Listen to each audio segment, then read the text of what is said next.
السلام علیکم محترم دوستو، انتظار کرنے کا بہت شکریہ۔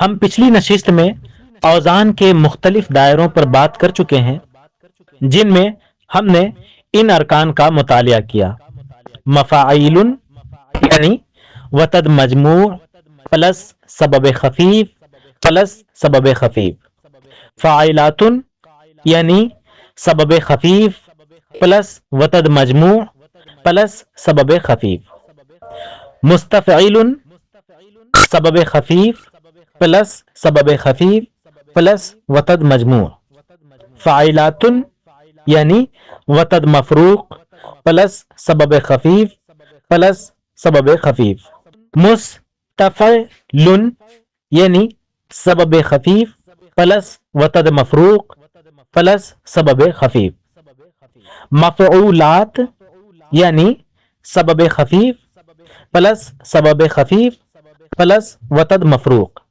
فاعل یعنی سبب خفیف پلس وتد مجموع، فعول یعنی وتد مجموع پلس سبب خفیف۔ آج ہم ان ارکان کی تشکیل کے اصولوں پر گفتگو کریں گے، یعنی وتد مجموع اور فاصلہ والے ارکان کا طریقہ۔ پہلے ارکان کی تشکیل دیکھیے۔ نمبر 1، فاصلہ صغرا پلس وتد مجموع، تو کیا بنتا ہے؟ متفاعل۔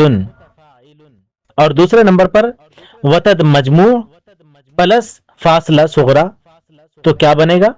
مفاعلۃ۔ اب فاصلہ صغرا کو سمجھتے ہیں۔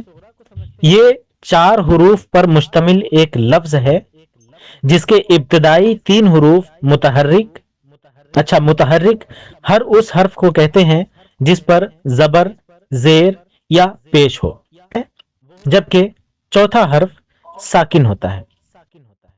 وتد مجموع یہ پہلے سے ہمارے مطالعہ میں آ چکا ہے اور 3 حروف پر مشتمل ہوتا ہے، 2 متحرک اور 1 ساکن۔ متحرک اور ساکن تو آپ سمجھ ہی چکے ہیں۔ متحرک وہ جس پر زبر، زیر یا پیش ہو، اور ساکن وہ جس پر سکون ہو، یعنی نہ زبر نہ زیر نہ پیش ہو۔